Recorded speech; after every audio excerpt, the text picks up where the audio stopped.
at another important topic, set theory. A set is a collection of well-defined objects, things, or numbers with common characteristics. Now let's look at elements of a set. Elements of a set are members of that set. That is, whatever that is contained in that set is called the elements of the set. And it has a symbol like E. For instance, 4EA means that 4 is an element of set A. For instance, this is set A now. The elements of set A are 1, 2, 3, 4, 5. But if I have 6 with the E cross this form, what I'm saying is that 6 is not an element of set A because 6 is not here. These are the basics of set theory. Then we want to also look at number of sets. If you have a symbol like this,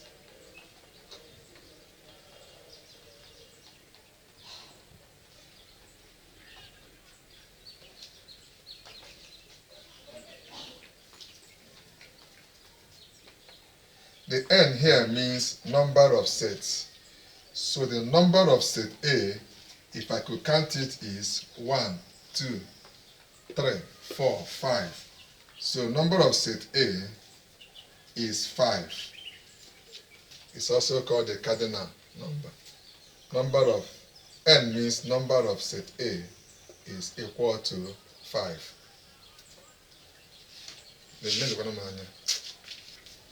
Now, when you have what is called equal sets, sets are said to be equal if they contain the same number of elements.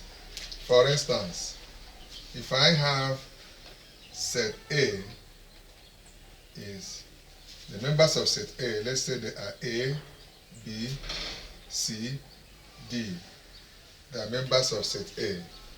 And I have set B, and the members are D, C, A, B. Even though I rearrange the members of set B, you find out that A is here and A is here. D is here, D is also here. C is here and C is here. B is here and B is also here. Which means that set A is equal to set B. Another important point or key point in studying set theory is what we call empty set or null set. An empty set is a set which has no element or member. The symbol is like this.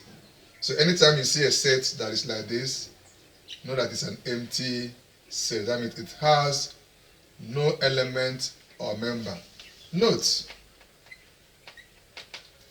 if you see a set like this that has 0 inside it, it is not an empty set because 0 is a value, 0, something inside it.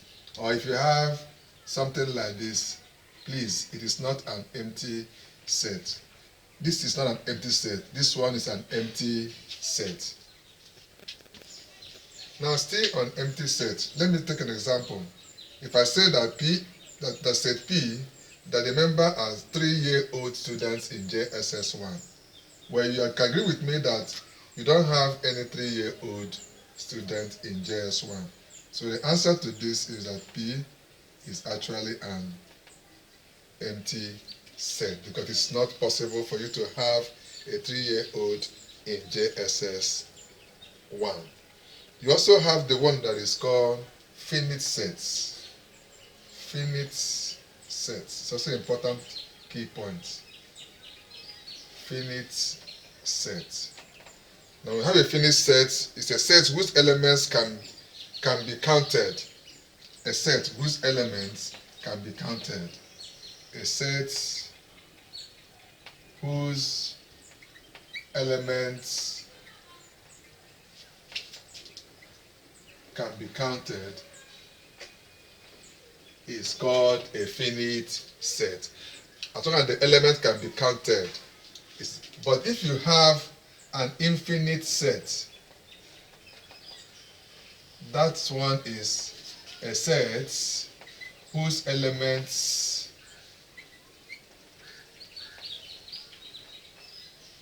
cannot be counted. Cannot be counted. For example, if I say P is a set of even numbers cannot be counted. There are many of them. If I say that P is a set of even numbers, let me take an example here. Even numbers. That is an infinite set because even number, you cannot stop counting it. So you can just start from 2, 4, 6, 8. Then you put dot, dot, dot, showing that it is an infinite set. It has no end. Another key point we need to know about set theory is the joint set. Because we'll be seeing this thing as we go on studying set theory. What is disjoint sets? When you have two sets that have no elements in common, you call them disjoint sets. For instance, set A is 1, 3, 5, 7. The elements are 1, 3, 5, and 7. And set B, you have 2, 6, 8, and 9. Notice that I don't have 2 here. I don't have 6 here. I don't have 8 here. I don't have 9 here. Neither do I have 1 here, 3 here, 5 here, or 7 here. So because this set do not contain the element of this set, we call 2 of them disjoint sets.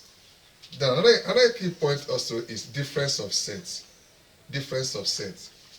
If I have something like difference means minus. If I have set A minus set B, it simply means those things that are in A that are not in B. For instance, you have 1, 3, 5, 6, 8. You observe that in B, I have 2, 5, 7, 8. Now watch, I have 8. I also have 5 and 5 here. Now, what I don't have in B, which I have in A, is only 1, 3, and 6. 1, 3, and 6. So set A minus set B, my answer will be 1, 3, 6. 1, 3, 6, because I don't have 1 here. I don't have 3 here. I don't have 6 here.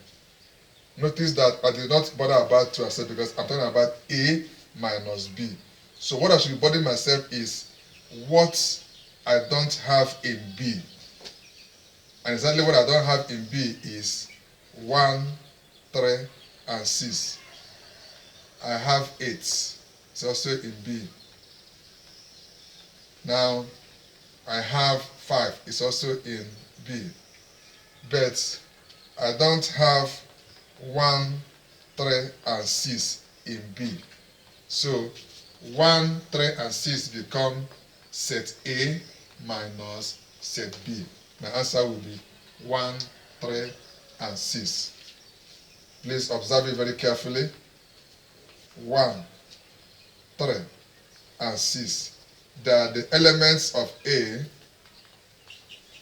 that are not in B. Elements of A that are not in B. But if I have something like B minus A, that will be elements in B that are not in A. So if you discover that the elements in B that are not in A, you see it is 2 and 7. Because 2 is not here, 7 is not here. 2 is not here, 7 is not here. So that is B minus A. You can see the answer here.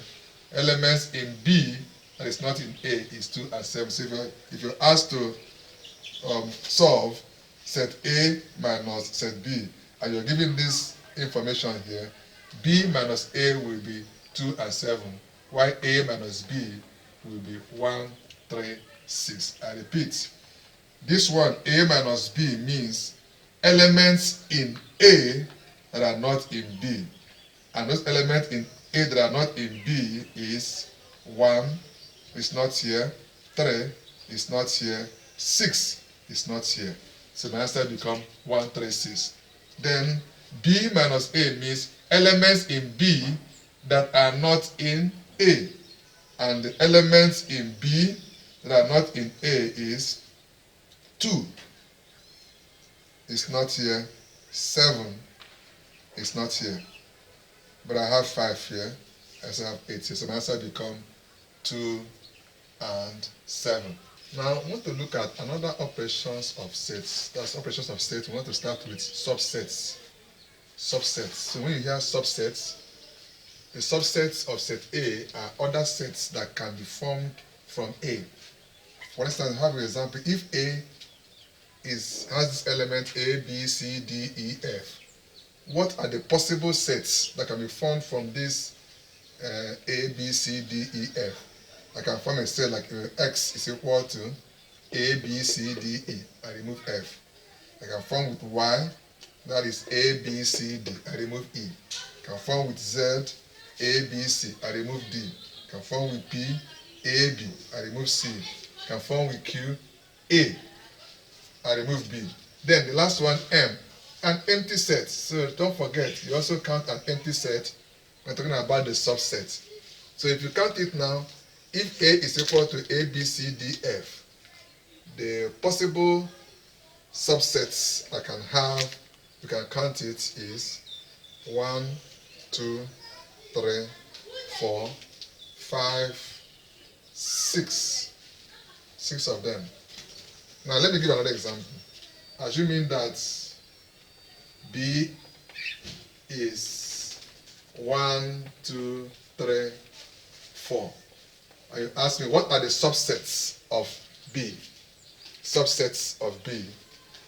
Now, I will have something like my X will be 1, 2, 3. Then my Y will be 1, 2. My Z will be 1. And let me say my P will be empty set. So these are the subsets of B. If I have 1, 2, 3, 4 as a set, so what are the subsets of this B? So you can see I have 1, 2, 3, 4 subsets of set B. 1, 2, 3, 4.